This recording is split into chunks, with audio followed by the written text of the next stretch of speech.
તો આ તરફ સોમનાથ મંદિરની સુરક્ષામાં પણ વધારો કરવામાં આવ્યો છે। સોમનાથ મંદિરે આવતા જતા તમામ રસ્તાઓ પર બેરિકેડ લગાવવામાં આવ્યા છે। મરીન પોલીસ અને કોસ્ટગાર્ડનું પેટ્રોલિંગ પણ વધ્યું। સોમનાથ આવતા દરેક વાહનોનું સઘન ચેકિંગ ચાલી રહ્યું છે। ભારત અને પાકિસ્તાનની વચ્ચે યુદ્ધ જેવી સ્થિતિ ઊભી થઈ છે અને એકબીજા દેશ છે તે મિસાઇલો છોડી રહ્યા છે, ત્યારે દેશના અનેક જગ્યાઓ પર એલર્ટ આપવામાં આવ્યું છે। ગુજરાતના પણ અનેક જગ્યાઓ પર એલર્ટ કરવામાં આવ્યા છે। ત્યારે ગીર સોમનાથ જિલ્લામાં આવેલું પ્રથમ જ્યોતિર્લિંગ એવા સોમનાથ મહાદેવ મંદિર છે, ત્યાં પણ એલર્ટ આપવામાં આવ્યું છે અને સોમનાથ મહાદેવ મંદિર છે તેની ઝેડ કેટેગરીમાં સુરક્ષા ધરાવે છે, પરંતુ અહીંયા પર સુરક્ષા વ્યવસ્થાઓ છે તે વધારવામાં આવી છે। 8 જેટલા પોલીસ કર્મીઓ અહીંયા પર વધારાના એક્સ્ટ્રા રાખવામાં આવ્યા છે। આ સિવાય 3 પીએસઆઈ અને 1 પીએઆઈ ની પણ વધારો કરવામાં આવ્યો છે। એક ટાવર છે જે વોચ ટાવર તે પણ વધારો કરવામાં આવ્યો છે। અહીંયા પર મોટી સંખ્યામાં પ્રવાસીઓ છે, જે શ્રદ્ધાળુઓ છે તે સોમનાથ મહાદેવ મંદિર ખાતે પહોંચી રહ્યા છે, તો તેમની પાસેથી એ જાણીએ કે શું સ્થિતિ છે। નમસ્તે સર, ક્યાં છે આપ? હું સુરત થી આવું છું। સુરત સાહેબ, અત્યારે જે પરિસ્થિતિ ઊભી થઈ છે તેને લઈને શું કહેશો? અત્યારની પરિસ્થિતિ હિસાબે તો હવે આપણે ગવર્મેન્ટનું સારું એવું છે કે બધું સિક્યુરિટી સારી છે અને અહીંયા કોઈ તકલીફ જેવું અમને નથી। અચ્છા, અત્યારે આપ મંદિરમાં દર્શન કરીને આવ્યા છે। કેવી સુરક્ષા? બહુ સુરક્ષા બહુ સરસ છે, ચકાસણી પણ બહુ સરસ છે, એકદમ સારું એ છે। અચ્છા, આપનું શું નામ છે? ડેનિસ જરીવાલા। અચ્છા, બોલો શું કહેશો? કઈ નહીં, અત્યારે બધું તો સારું છે, કોઈ વાંધો નથી, કોઈ તકલીફ પડી નથી, પોલીસ પ્રશાસન પણ સારા છે અહીંયાના।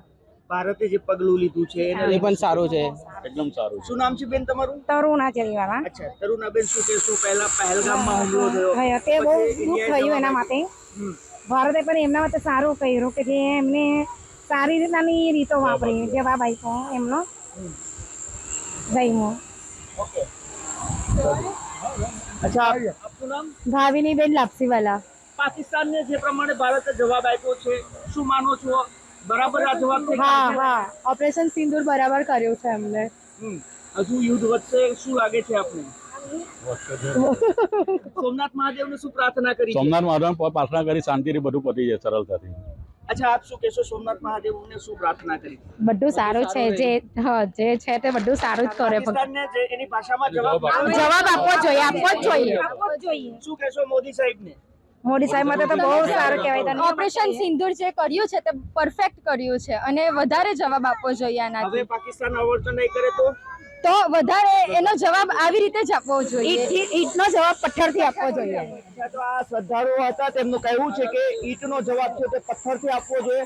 જે પ્રમાણે ભારતે જવાબ આપવો જોઈએ એ જ ભાષામાં પાકિસ્તાનને જવાબ મળી રહ્યો છે તેવું અહીં આવનારા શ્રદ્ધાળુઓનું કહેવું છે અને અહીંયા પર પણ સુરક્ષા વ્યવસ્થા છે તે વધારવામાં આવી છે। ફરી એક વખત હું આપને દ્રશ્યો બતાવવાનો પ્રયાસ કરીશ કે જે પ્રમાણે અહીંયા પર સુરક્ષા હોય છે। ઝેડ કેટેગરીમાં સોમનાથ મહાદેવ મંદિર છે, કારણ કે તે હંમેશા એલર્ટ ઉપર રહે છે, હાઈ એલર્ટમાં હોય છે। આતંકીઓની નજર છે તે અહીંયા પર હોય છે અને તેના કારણે જ અહીંયાની સુરક્ષા વ્યવસ્થા છે તેને જડબે સલાક રાખવામાં આવે છે। પરંતુ અત્યારે જે પ્રમાણેની પરિસ્થિતિ થઈ છે તે પ્રમાણે અહીંયાની સુરક્ષા વ્યવસ્થામાં ખૂબ વધારો કરવામાં આવ્યો છે। અહીંયા પર ગઈકાલે અહીંયાના આઈજી છે તે પણ અહીંયા પર રાઉન્ડમાં આવ્યા હતા, ચેકિંગમાં આવ્યા હતા। અહીંયાના એસપી છે તે પણ અહીંયા પર પહોંચ્યા હતા। સોમનાથ મહાદેવ મંદિર ઉપર સતત અહીંયાના પ્રશાસન હોય, અહીંયાનું તંત્ર હોય, અહીંયાની પોલીસ હોય, તેની નજર છે। સોમનાથની હરેક હિલચાલ અહીંયા પર જે થઈ રહી છે, આવનારા પ્રવાસીઓનું પણ જડબે સલાક ચેકિંગ થઈ રહ્યું છે। દિલીપ મોરી, એબીપી અસ્મિતા, ગીર સોમનાથ।